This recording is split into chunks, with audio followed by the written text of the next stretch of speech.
This is podcast number 18 in my series, Colonies to Colossus, The Rise of a Giant. In my last podcast, we talked about the role of the colonial governors, their powers, how they were selected, and what they did as governor. In this podcast, we're going to take a look at the colonial legislatures.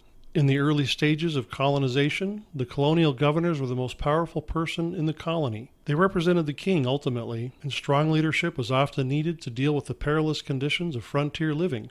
In those early stages of development, the colonial legislatures, when they existed, hardly amounted to little more than advisory bodies to the governor and his council. By the time of the American Revolution in 1776, that equation had completely changed because the colonial legislatures had succeeded in taking control of colonial finances. In fact, it became impossible for governors to govern at all without the colonial assemblies because there was no way for them to raise money without the legislature.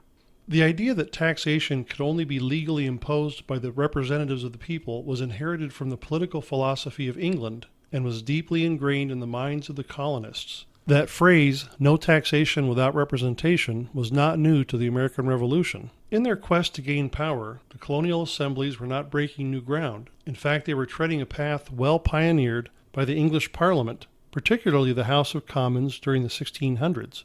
By the time of the War of Independence, colonial assemblies had developed to the point that they insisted that they were the equals of the House of Commons.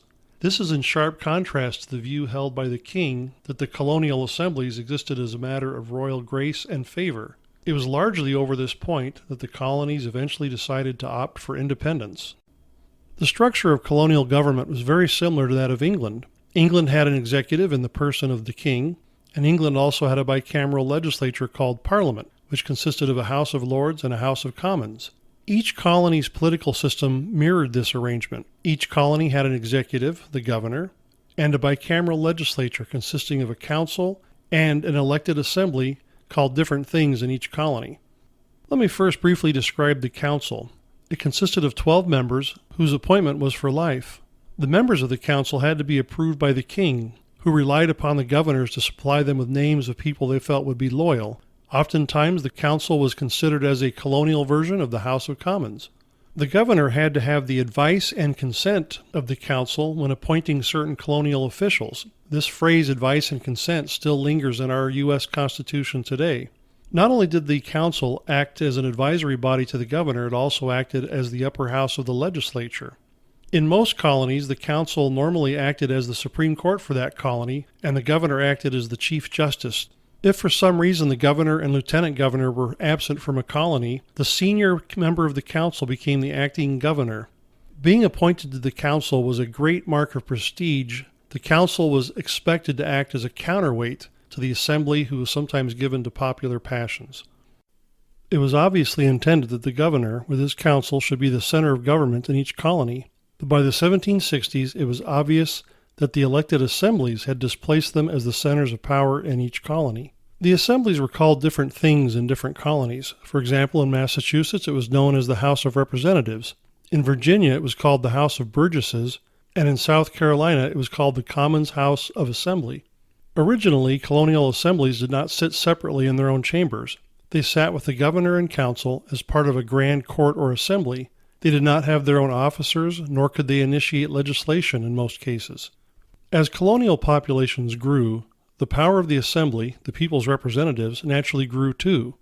It was a natural step for the colonial assemblies to model themselves after the English House of Commons, and to insist on the same powers and prerogatives as well, including the right to sit separately, to elect their own officers, and the power to initiate legislation. It didn't take long for these colonial assemblies to begin imitating the House of Commons. In fact, in the first decade of the 1700s, some of them even began to undertake impeachment proceedings against colonial officials that they felt were corrupt. Legally and technically, the colonial assemblies had no authority to impeach anyone, but it probably embarrassed these officials enough that maybe the Crown and other British officials might look at them carefully and scrutinize their corruption.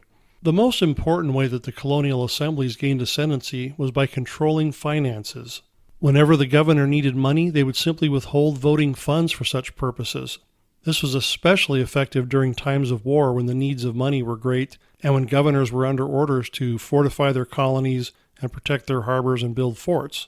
In some cases, colonial assemblies just simply refused to vote money for these purposes, One of the issues that caused bitter quarrels occasionally between governors and assemblies was the power to select the officers of the assembly, including the speaker and the clerk, who were the two most important. English House of Commons had won for itself the power to control and select its own speakers in 1679, and the colonial assemblies insisted that they had the same power as well. As in almost every other case, the governors lost ground in this battle, and the assemblies ended up winning the battle. In fact, we can even see the king beginning to give ground and perhaps salvage what little power he had left, because in 1754, the king issued this instruction to his governors about choosing speakers. The king wrote, "And it is our further will and pleasure that the said assembly, so chosen and met as aforesaid, shall, and may have liberty to choose and select a speaker of the said assembly, provided such person so elected do not upon any pretense whatsoever presume to sit or act in such capacity of speaker, until he shall have been presented to and approved of and confirmed by you."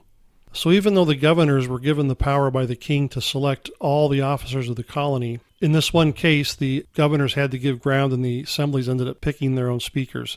In the case of Virginia, the House of Burgesses went as far to even combine the office of Speaker and the colonial treasurer. This guaranteed that they would control the colony's finances, and even put them in a position where they could force the governor to spend money without his consent, which was expressly prohibited by the king's instructions. One of the greatest sources of bitterness between governors and colonial assemblies had to do with the governor's salary. The king wanted the assemblies to appropriate a fixed and permanent salary for the governors. Colonial assemblies generally were not willing to go along with this. They didn't like to raise money for anything they couldn't control. When they did grant the governor a salary, it was usually in colonial paper currency, which was almost always depreciating, and as a result, many of the governors' pay or salary was in arrears. There were constant complaints from colonial governors back to the king about not being paid or getting money that they were expecting to get from the assembly. Frequently, the king had to resort to paying his governor's salaries out of funds that the colonial assemblies did not control. As I mentioned in my last podcast, governors expected to make money from their office, and I think the assemblies had a different idea about how they would make that money. Two other important factors contributed to the growth and ascendancy of the assemblies in the colonies.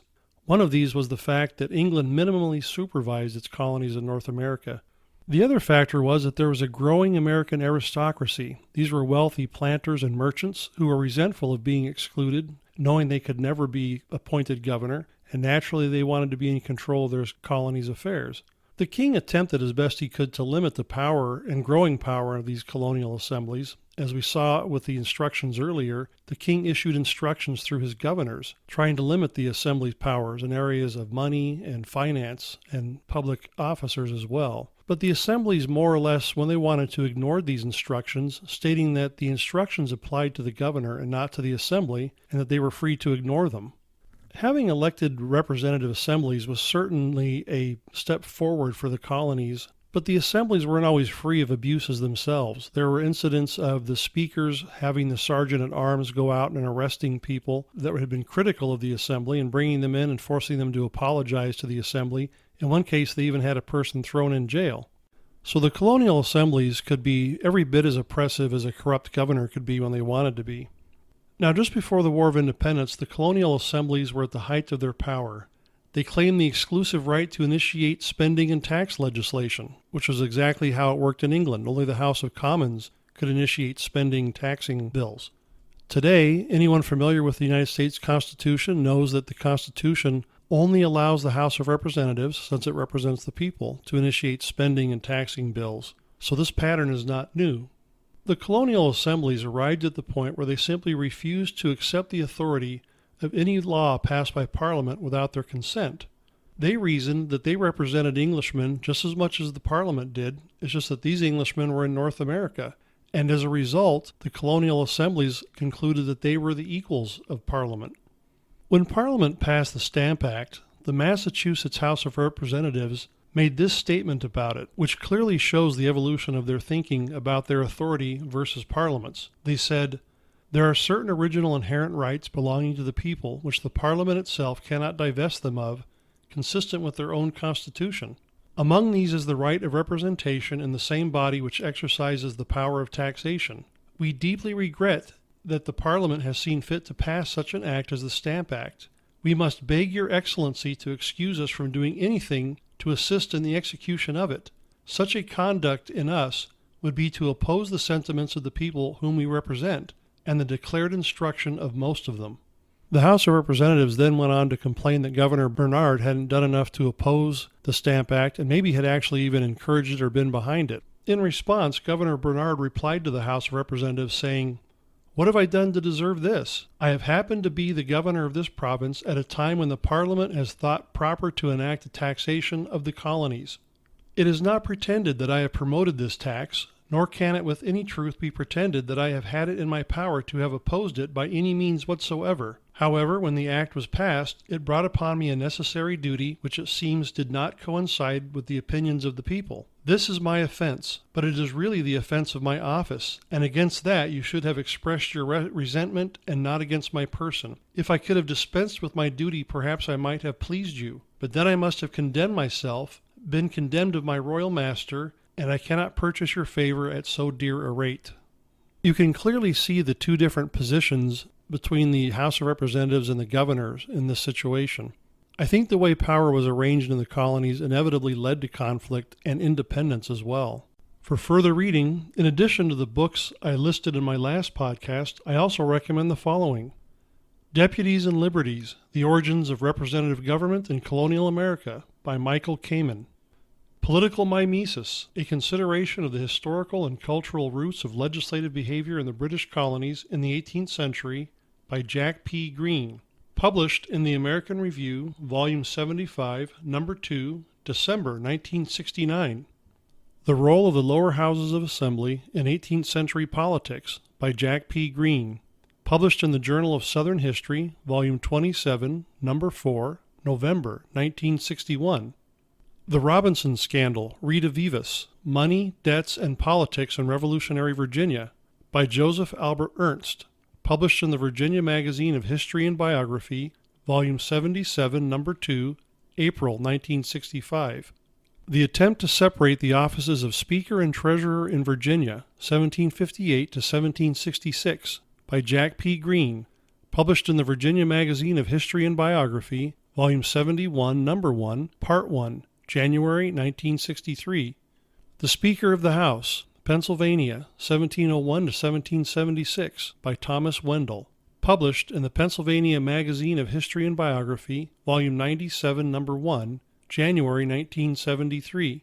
And Power and Precedent in the Creation of an American Impeachment Tradition, the 18th Century Colonial Record, by Peter C. Hofford and N.E.H. Hull.